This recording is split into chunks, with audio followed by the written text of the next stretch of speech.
Hello and welcome everybody to the Twins Off Daily podcast brought to you by twinsdaily.com. How the heck are you, Twins territory? I am Sweet Lou Hennessy and I am here with what is usually a three-person crew in the lobby here, but Cody Schoenman ditched us. Shocking. It turns out that the new year is flipped over here, the new season, and yet he's still back to his old ways of ditching his old pals, Sweet Lou and Ol Gregg. But I'm going to turn it over to Ol Gregg. What's going on, Greg? Howdy. Hey, so I'm not surprised that Cody's not here. I mean, if there's one thing that comrades love, it's not going to work. And well, however, Cody has given me a statement that he wanted me to read.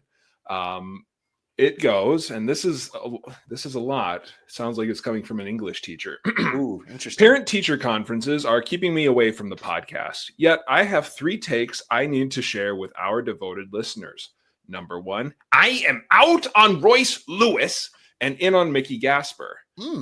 Number 2, in my 26-man roster projection piece, I predicted Iverson Castellano would make the opening day roster. I would like to take back that prediction and instead award the 8th and final bullpen spot to Scott Blewett, a.k.a. the next Jeff Hoffman. Okay. Third, finally, the upcoming Happy Gilmore sequel looks like ass, but I still have a soft spot in my heart for Adam Sandler. I have long felt endearment for that man. So that was our word from Cody Schoenman. I am shocked that anybody would entrust the education of the young people of America to anybody who's on this podcast. Yes. I feel like that's a terrible decision.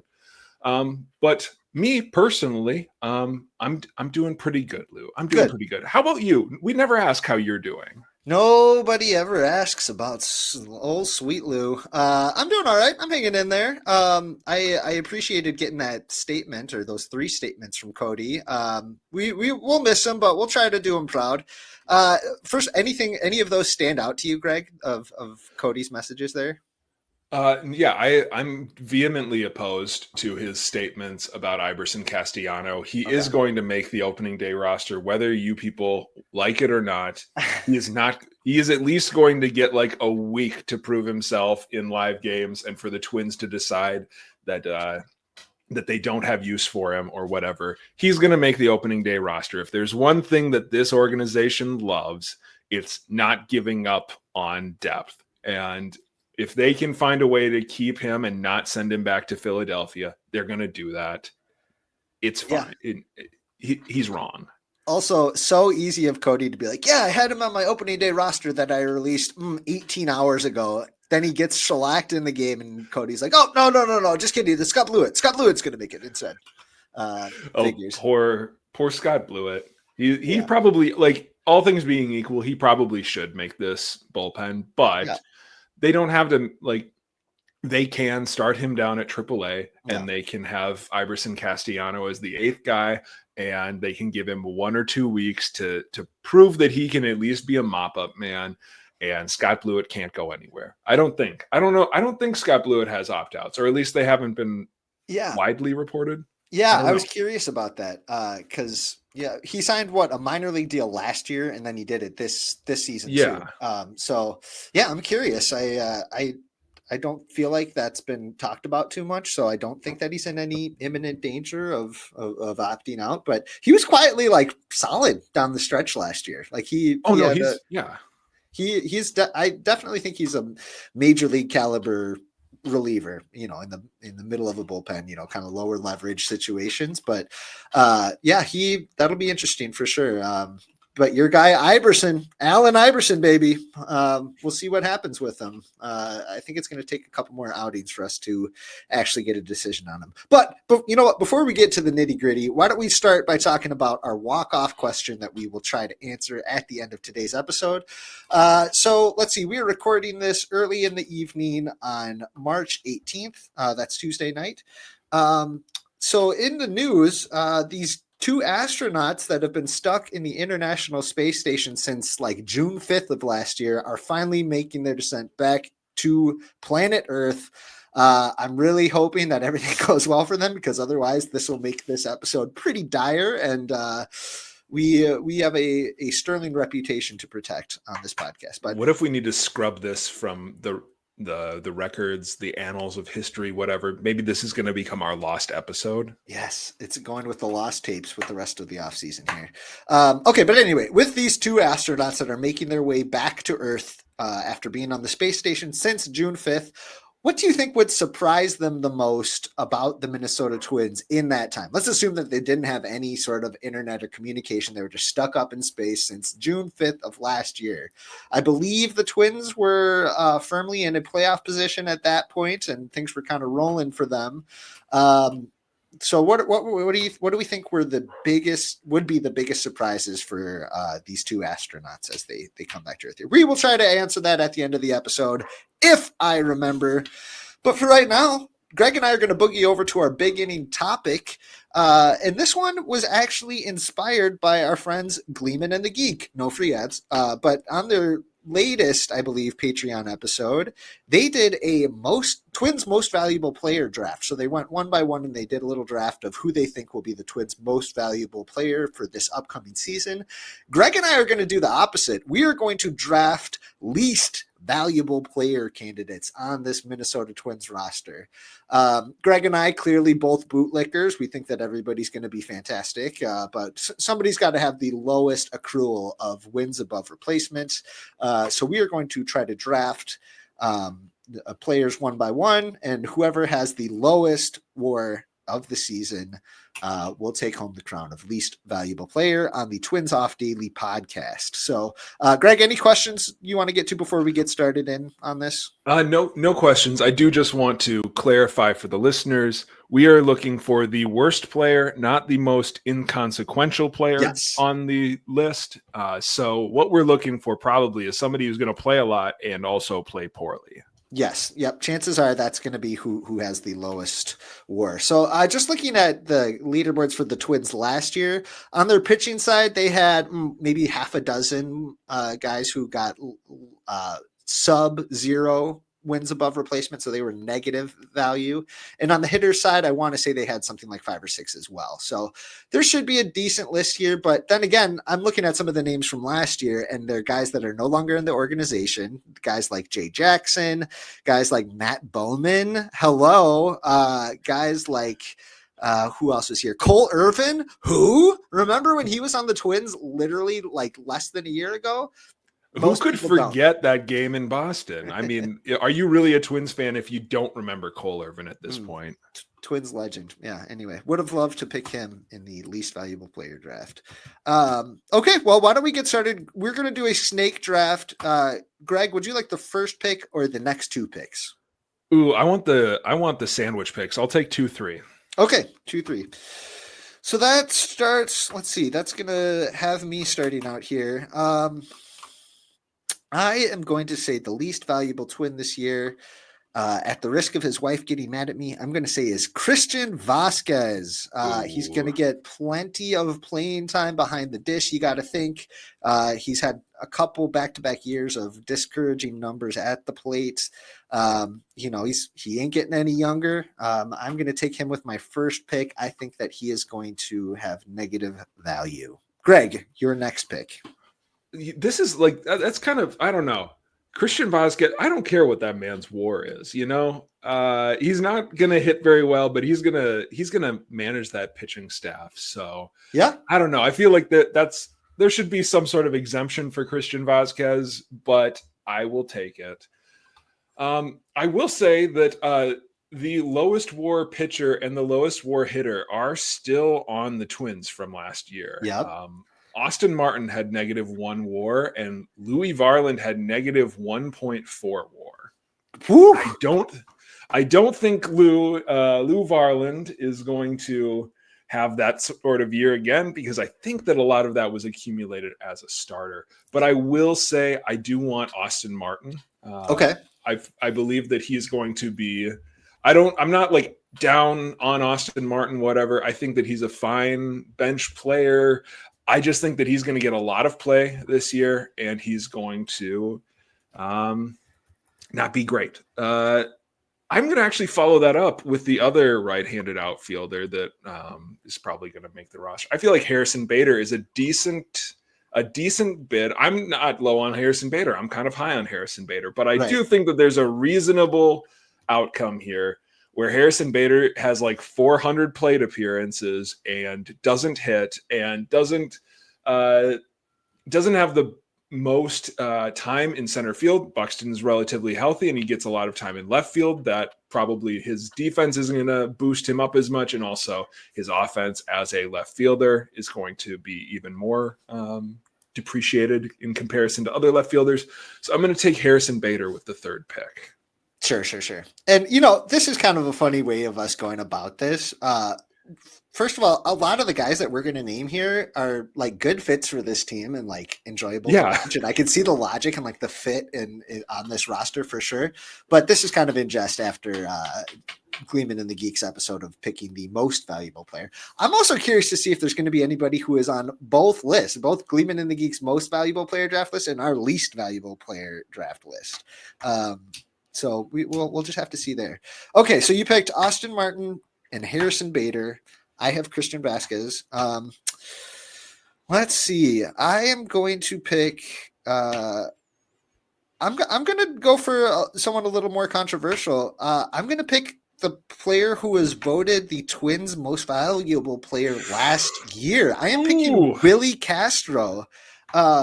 His second half concerned me greatly, especially for a guy who has built his entire kind of, I guess, positive reputation, his positive buzz in the first half of last year. He had a pretty solid 2023 as well, but he was an all-star last year due to an excellent first half, and then in the second half he was like just as bad or just as far away from average, just on the other end of it. He had a 627 OPS in the second half and like a 25% strikeout rate. And he was about 18% below average, below the point of an average hitter, according to weighted runs created plus. So I'm going with Willie Castro.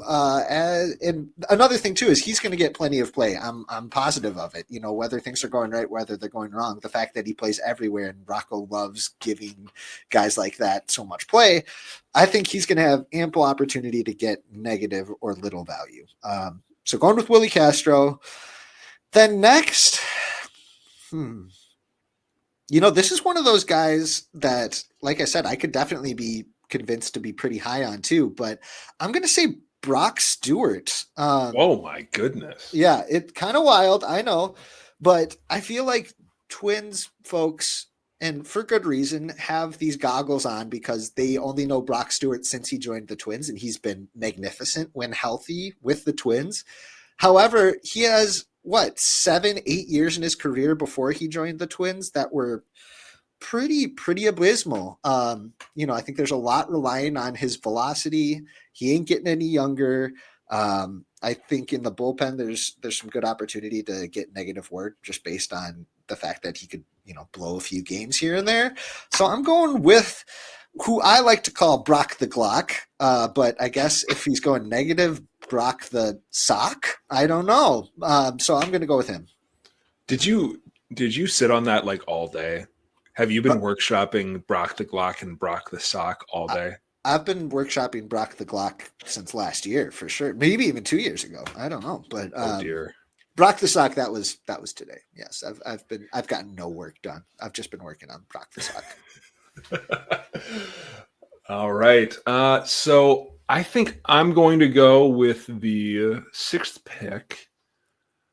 This is a guy who I think I don't know. It's hard because I can talk myself into all of these players being meaningful, good contributors. This is a weird exercise because it's like I'm trying to figure out like who is the easiest path to having a bad year. Yes. I don't know. So Danny Coulombe. I'm going to say Danny Coulombe with the sixth pick, my third pick. I could definitely see him being a good seventh inning, sixth inning reliever, somebody who you can spot against tough lefties and he can hold his own, all of that. I definitely see a path towards that. However, I also see that he's 35. Eventually, pitchers just stop pitching well. I know he's dealt with some injury over the last year or so. I could definitely see a future. I could definitely see a season where like Danny Coulombe has just a terrible like first 2 months and he's out of baseball. Nothing personal against him. That's just what happens to 35-year-old Yeah. journeyman relievers. Yep. I think So that's I'm going to fair. go. Yeah. Before you make your next pick, just with Danny Coulombe there too, the fact that they only have one other lefty on the 40-man roster means that even if he's For got a now. rough month or two, they're going to stick with him for a good long while, assuming that he has good health. They're not just going to stash him on the injured list. Yeah, there's going to be ample opportunity for him to choke, I would say, but hopefully that doesn't happen, of course. Until Connor Prelip has been deemed ready. Oh man, I can't wait. I can't wait for his like 10 minor league appearances and then they just turn him loose in the major league bullpen. I'm so excited about that. And then I'm going to say for my fourth pick, and this also is like some weird stuff would have to happen, but it's very feasible. I'm going to say Yair Camargo. Ah, that was my next pick. Okay. So here it is. I mean, so Camargo really has not done much of note in the majors. He's had a few appearances. The Twins have been extraordinarily lucky with catcher health over the last couple of years. But Camargo is kind of the next man up on this roster right now at catcher. And I don't know, like WAR doesn't treat catchers well to begin with, really. I could see a scenario where because he is the catcher that's available, they don't want to jump to Diego Cartaya or adding somebody to the 40-man roster. Vasquez or Jeffers gets hurt for a month or two. Camargo plays every third day and is just not very good. And well, that's just kind of what you expect from your third catcher. If a catcher misses like a month or two, or between the two of them, they total a month or two on the IL. I think Diego Cartaya has a reasonable path. Jair Camargo has a reasonable path towards being the low man in terms of WAR on this team. Yeah, no, that's a good pick, and you had the exact rationale that I was going to go for with it. So, how many picks do we want to do? What do you think? Ooh, do I Should we have go a four? fifth pick? We're about to be at four each with my next pick. Should we go to five? Let's do five. I think Five I each. can come up with a fifth. Okay, sounds good. I'm just tap dancing here while I pull up something. So Yair Camargo last year, he had like 7 plate appearances and he was negative in the WAR. So like that he was one of like 5 hitters that were negative WAR. So could happen in a hurry too. Okay, so on to my next pick, my last two, I guess. I am going to go with a pitcher who is, I have to check. Is he even on the roster?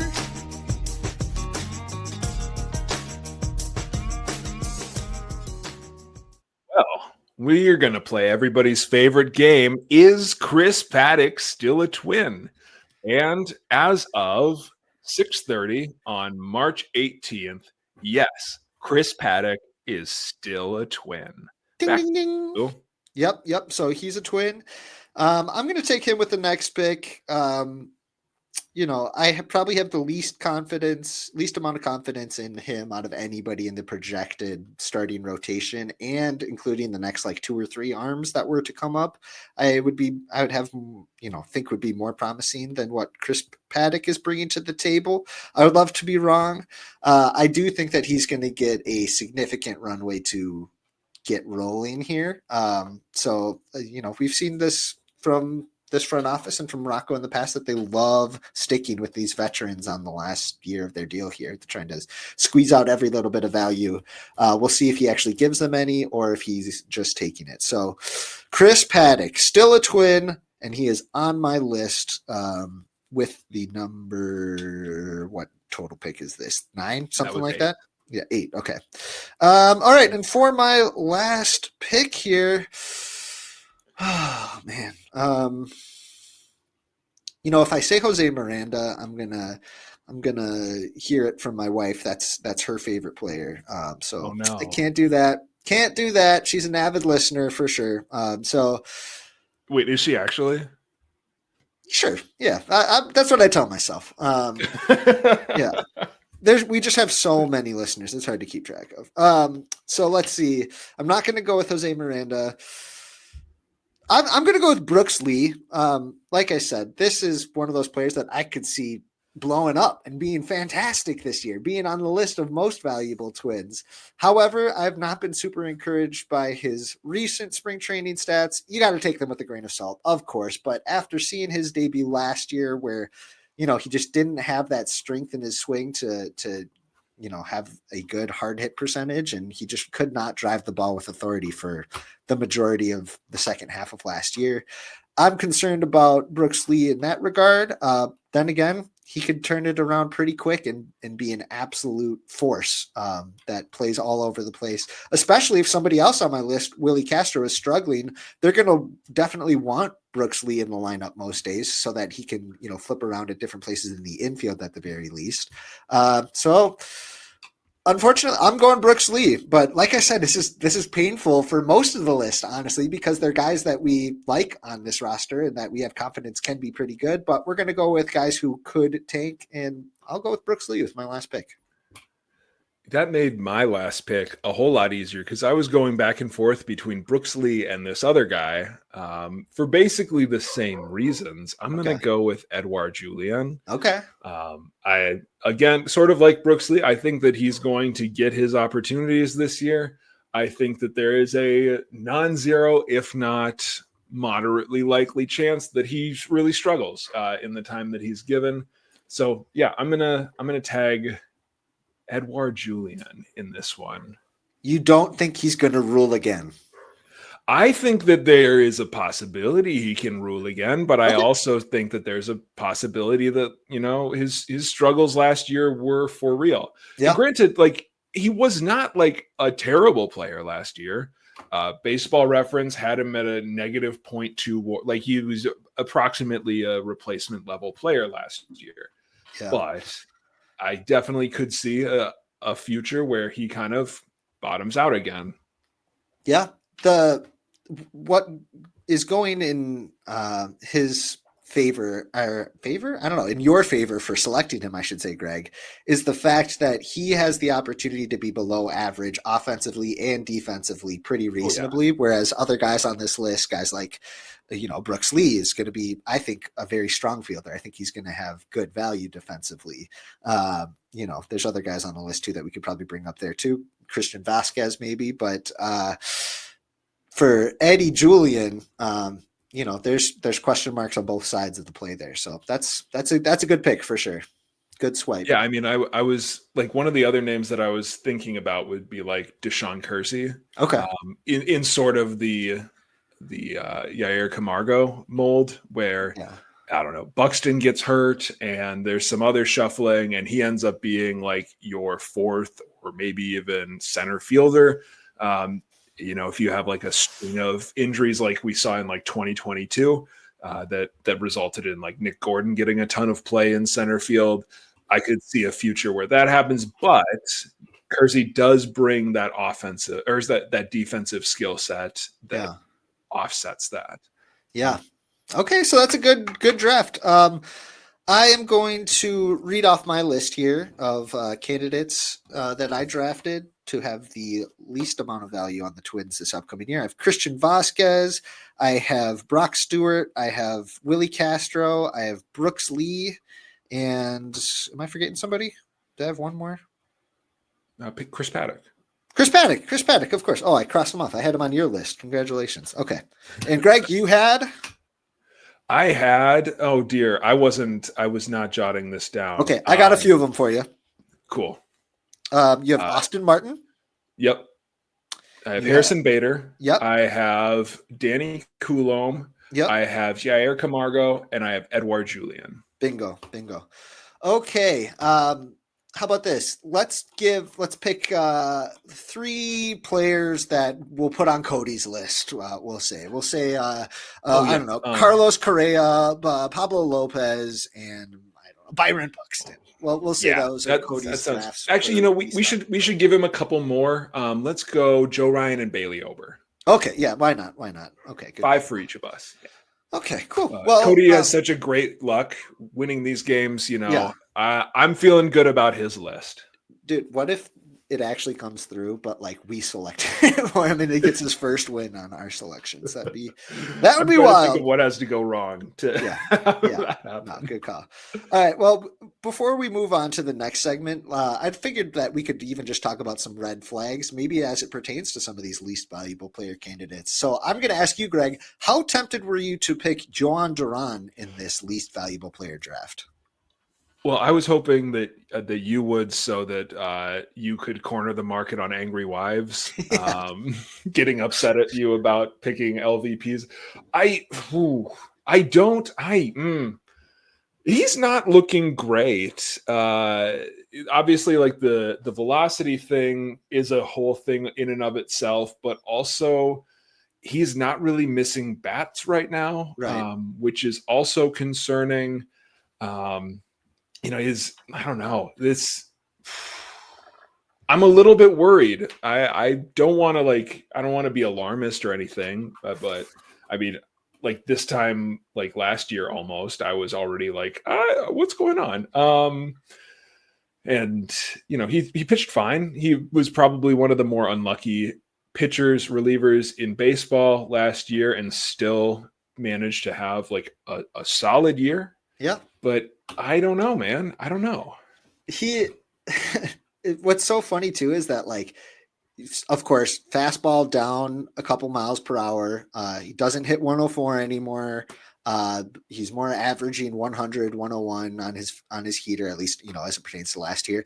That is still 100th percentile velocity, average fastball velocity.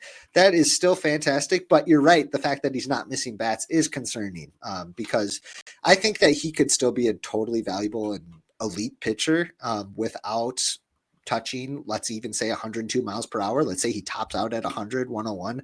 There's still bones in there for him to be, I would say all-star caliber pitcher. He's not the kind of guy that, everything relies on elite velocity with him.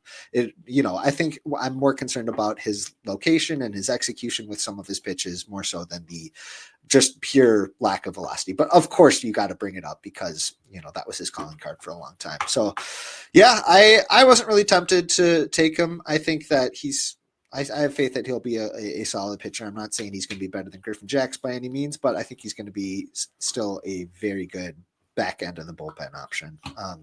Was there anybody else on the roster that you were tempted to take, or did we get pretty deep in the weeds that you were pretty happy with everybody else? I think that I was pretty deep there. I'm trying to think. I could make an argument for a couple of guys, like I mentioned, like Kersey, or maybe even like Mickey Gasper. But in terms of, I don't know, I guess you could say like Ty France, except like that sounds ridiculous given how well he's been playing during spring training this year. Yeah. Obviously, like spring training stats are not super predictive. Yada yada. He did have negative WAR last year. It's possible that like this is a mirage, and then he's still gonna play 140 games, and he's gonna, I don't know, have like a league average OPS at first base and just not be good. Totally possible. I don't know. It feels kind of silly to say that after he has destroyed pitching all spring training long. Yeah. No, that's very valid. Good call. I think we're justified in leaving him off the list. Like you said, like, you take spring training stats with a grain of salt all you want. He is still absolutely walloping the ball with authority, at least in the games that I've seen him play. And I think he's got like a 1600 OPS or something ridiculous like that in his time there. So Ty France, we'll see what happens. Okay. Any other red flags that have caught your attention before we move on to the next segment? Well, I mean, Carlos Correa hasn't really been hitting much. Yep. I don't really know that I need to get too concerned about that. It would just be really nice if he, got a few hits. Yep. Oh, Mike Ford hasn't been doing good. Oh no, Bailey Mike Ober's Ford. velo was down today. I don't know exactly what to make of that. Right. I don't want to get too reactionary, but his like fastball was in the high 80s today. It's never great, like Yeah. in terms of velo. It's usually in the low 90s, but Yeah. that's a little bit not great, I guess. Yeah, and somebody mentioned, I think it was in the Twins Daily Slack or something, that in years past he comes in really hot, throwing a couple, fastball up a couple ticks, and then he kind of mellows out as the season approaches. But to not even top 90, that's trickier. That's for sure trickier.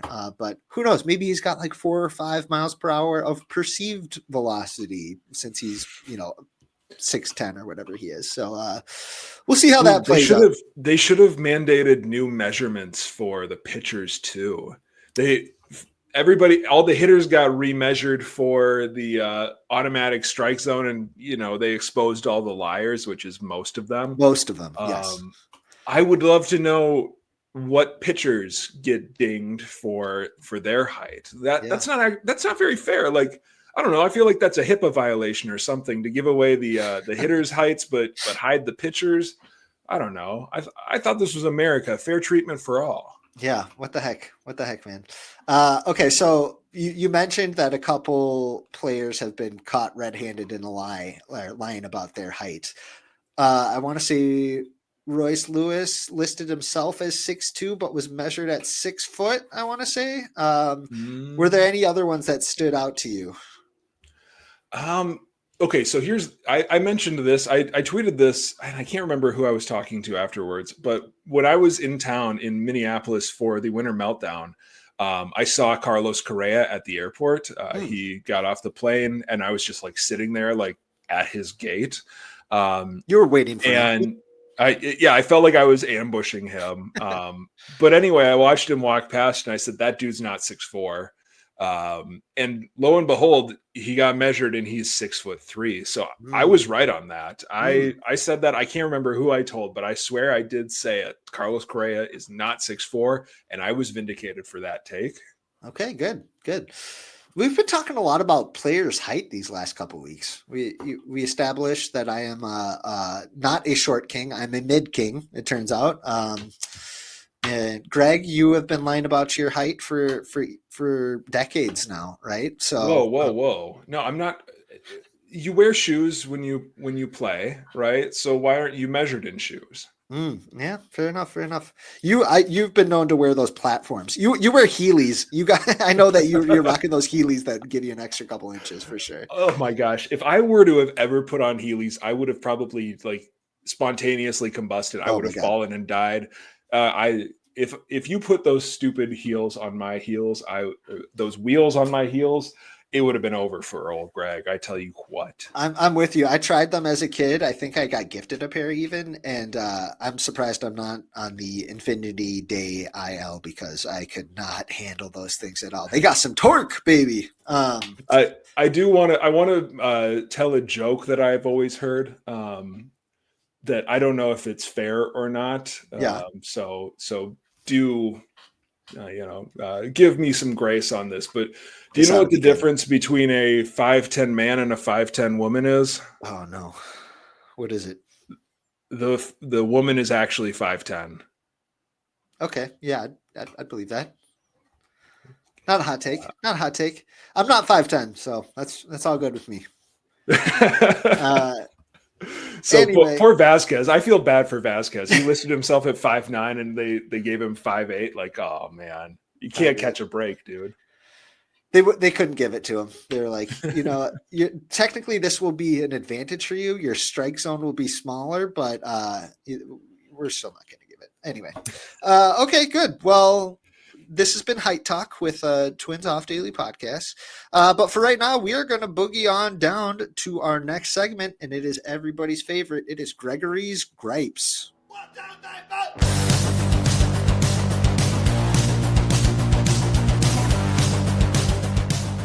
Okay, Greg always has something grinding his gears. This is his chance to get it off his chest. Greg, the floor is yours. And this episode of Gregory's Gripes is brought to you by the Cleveland Fire Department. The Cleveland Fire Department putting out the Cuyahoga River fire for 60 years. Cleveland Fire. So I did my annual trip down to Arizona to attend Guardians spring training, like I have done for the last 3 years. I'm a hater to my core, and I go to Guardians spring training every year for more fuel or fire, whatever. Sure.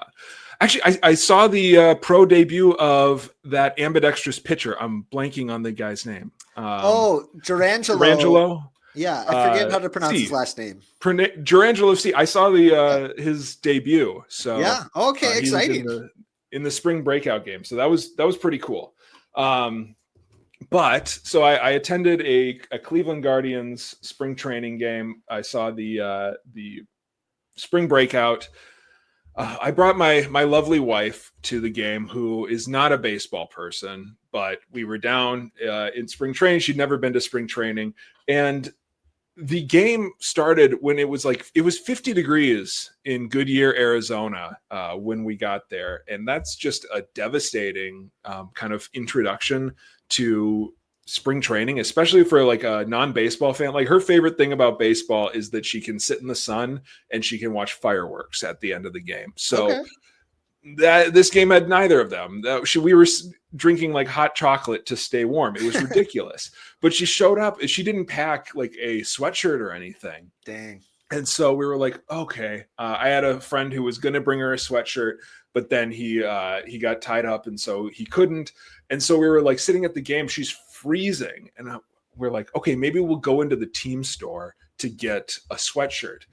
And I kid you not, man, the cheapest sweatshirt in that team store was a cool $100 after markdown. Ooh. What are we doing here? Who's spending $100 on a Cincinnati Reds or Cleveland Guardians like ugly like clearance sweatshirt? There were sweatshirts in there that were $200, and she was just like, "Never mind, I'm just gonna be cold, I guess." It was ridiculous. I was wearing like a cutoff sweatshirt, like I often do, and I was like, "Okay, I'll give you my cutoff sweatshirt. I'll buy like a t-shirt or whatever." And she couldn't justify it because like the cheapest t-shirt in that room was $50. Yeah. What are we doing here? What? I don't know, man. Maybe the Savannah Bananas were right. Baseball needs saving for the common man. That's just ridiculous. And of course, it's Cleveland. I mean, yeah. I've smelled those fans. Those fans can't afford that. Are you kidding me? Gosh, dang it. Baseball, figure it out. Yeah, the Dolans like to keep their money on the field, actually, on the field product. Toronto's field. Yeah, they don't want to pass the savings on to you. Woof. Yeah, that's a good gripe, dude. The prices for, let's just be honest, anything at ballparks has just become unbelievable. But yeah, a cool $100 for I'm assuming just like a plain navy sweatshirt with like their logo on it or something.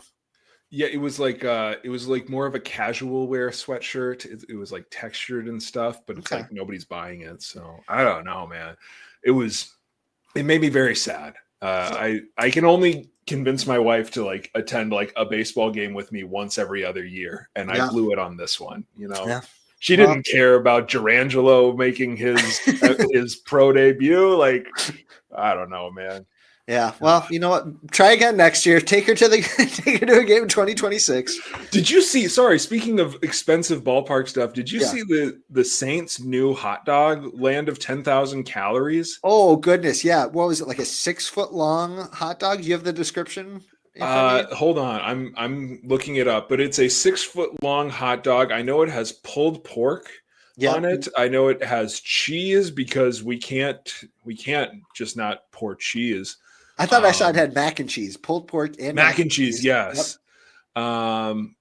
Dang it. I'm sure producer Lenny will find it. So. I think it had 6 foot long of hot dog, pulled pork, mac and cheese, and then like bacon, I want to say, on top of it as well. I gotta say, I'm all in. I am absolutely gonna try one of these. I'm gonna do not a 9 by 9 by 9 challenge because that's a lot with 6 foot of mac and cheese barbecue hot dog. But you know what? I'm gonna try it. I'm gonna document it and I live I've spent all day us with trying to figure out how much I could eat myself. Okay, so here it is.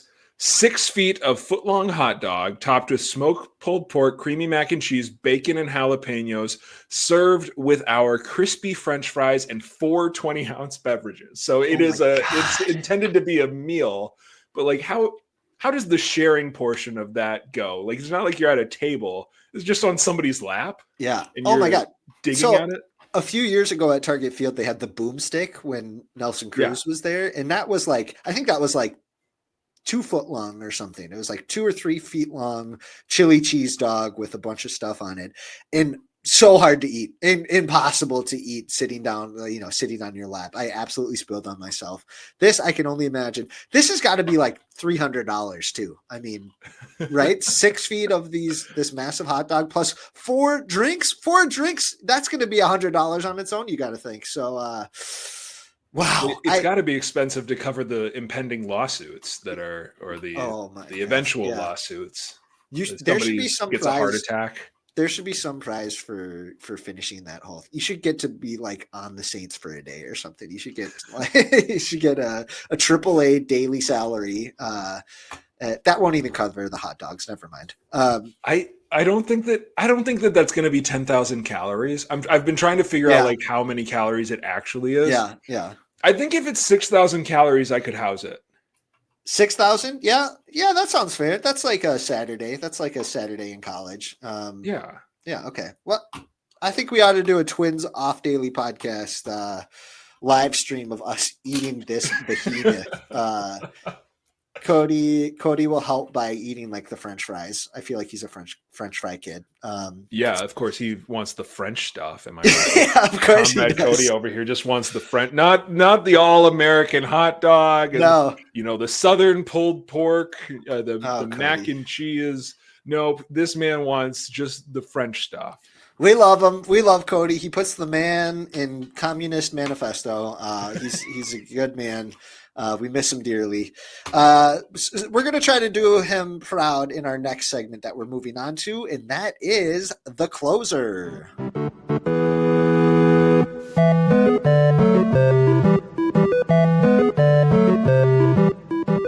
Okay, so today's edition of the closer is blind lineup. But you know what? I'm getting sick of being the host for all these. So Greg actually offered to host the blind lineup, and I will try to put one together. So Greg, let's get boogieing. All right, so I've constructed a list. I'm pulling it up right now. And I've got the visual cue that's coming up. For some reason, my computer is not cooperating with me. So let's go. Here we go. There we go. So our handy dandy Excel spreadsheet. Now, this is a little bit longer of a list.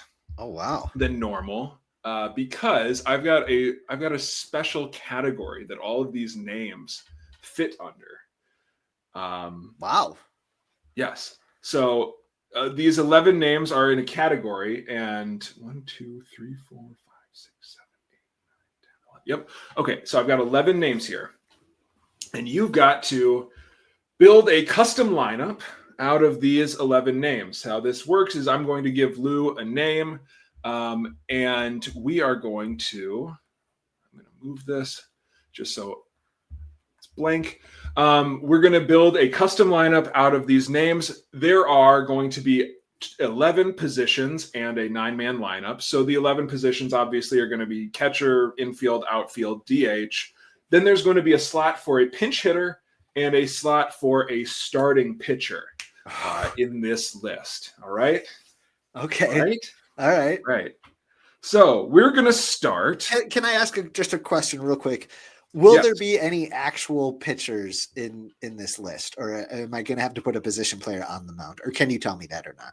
There are 2.5 pitchers on this list. 2.5. Okay, I will take that. Okay.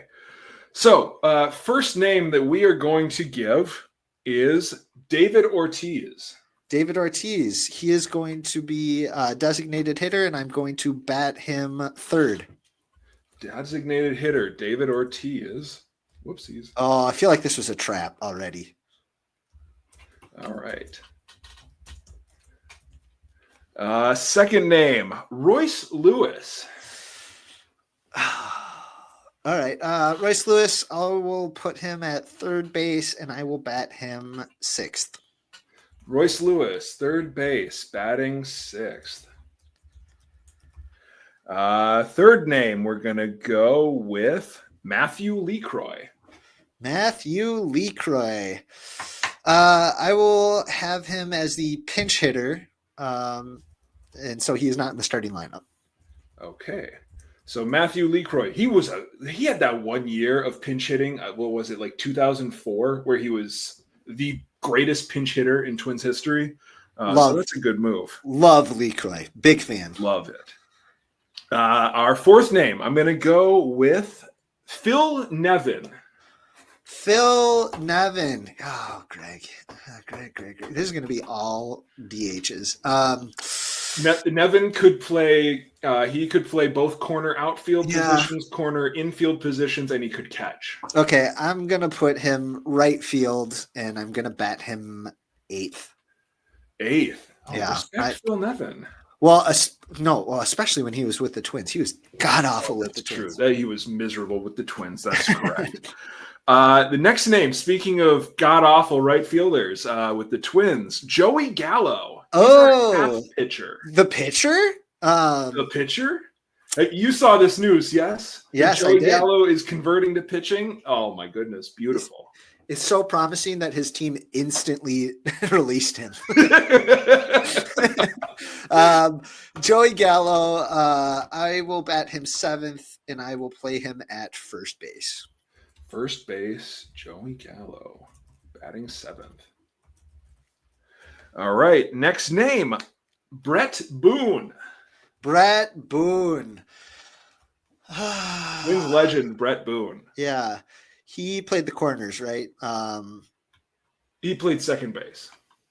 Who am I thinking? Only second baseman. Only second base. Okay, well, I guess I'll play him at second base. I'll bat him ninth. Bat him ninth. Okay, you don't want second baseman batting second, Brett Boone? No.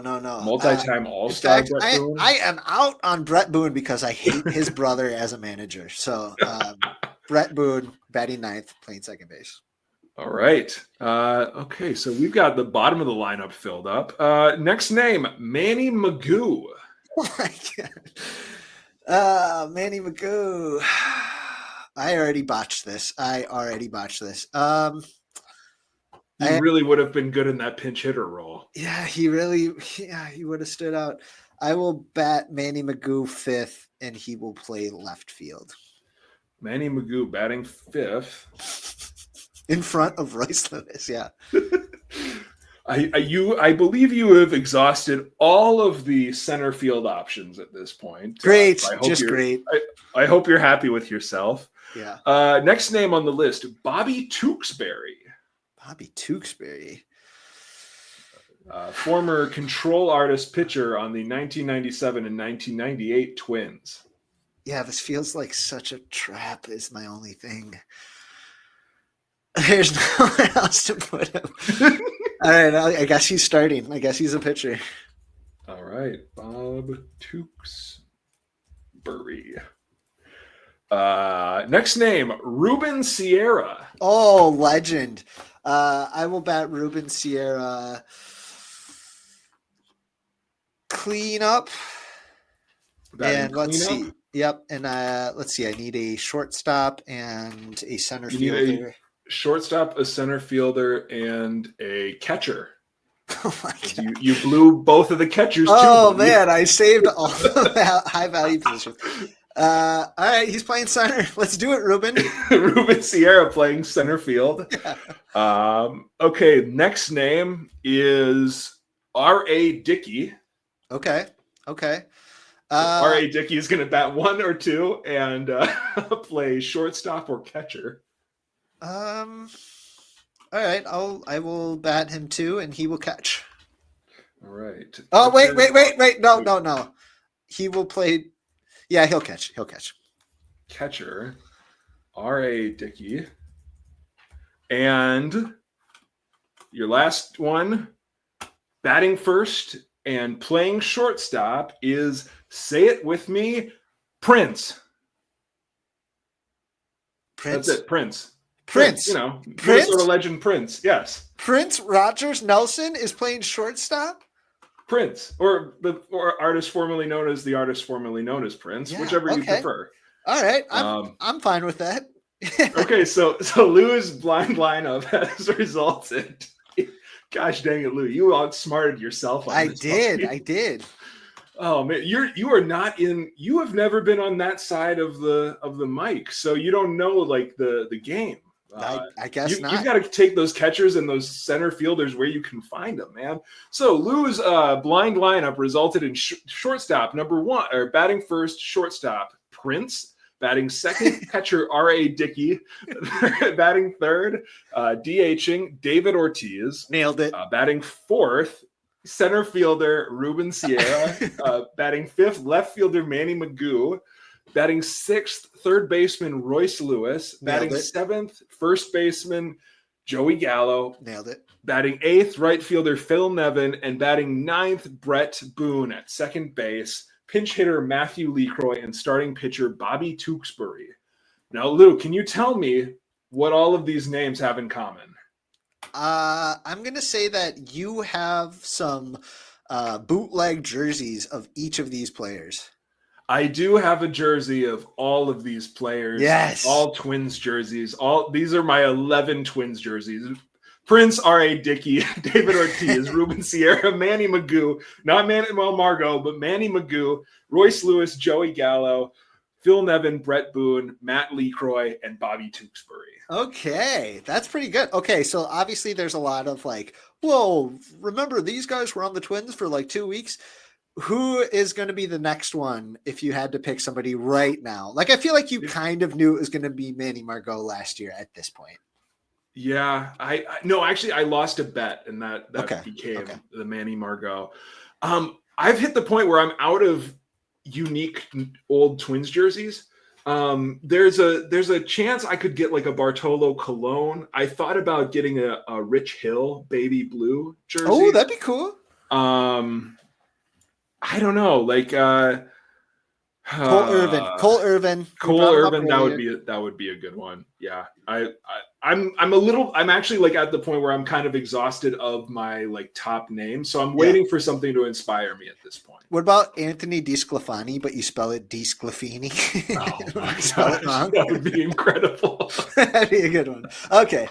Okay, well, this was a thrilling edition of Blind Lineup. Thank you very much, Greg. I will definitely be on this side of the mic more often. That was a lot of fun. But let's talk about our walk-off question before we bid adieu here. So those astronauts are coming back into Earth's stratosphere, right?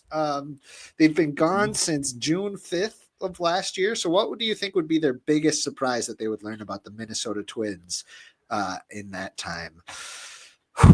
Anything come to mind, Greg, for you? I mean, I want, like, my knee-jerk reaction is that the Twins pissed the season away, but yep, do we really not expect that? Is that really that surprising for the astronauts? Honestly, I think one of the most surprising things is that Chris Paddock is still on this team. Is he? Are we sure? Oh, dear. Do we have to start up the music again? No. And here it is. Chris Paddock is still on this team, and Christian Vazquez is still on this team. I don't know how surprising that is. I don't know. It was pretty surprising that Carlos Correa got 2 pale plantar fasciitis. Yeah. I don't know. Let's see. They would be shocked at the departure of Do Young Park from the Twins beat. True.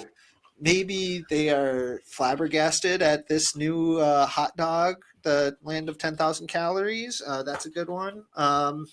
Maybe they are shocked that Aaron Gleeman is able to walk upright still with his ailing back. I don't know. There's a few different ways we could go about this. They're probably shocked that Cheap Polad hasn't tried to contract the Twins again. Yeah, they're just them waiting this for it. time. Yeah, I know they get back into orbit and they're like, "Did he try to?" Yeah, but okay, well, that was good. Well, I hope they land safely, and I hope the Twins do as well. But for my good friend here, Mr. Gregory T. Masterson, for Comrade Cody, R.I.P., I am Sweet Lou Hennessy, and just want to say thank you for joining us today. Wait. I've got one. Okay. Michael Tonkin is back on the Twins. Oh, yeah. They'd be like, what? Again? Again?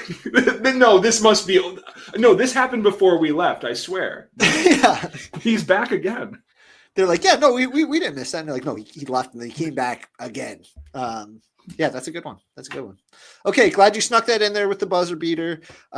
Thank you for listening to the Twins Off Daily podcast. Please send this to some of your friends. We would love to keep this growing and keep on rolling.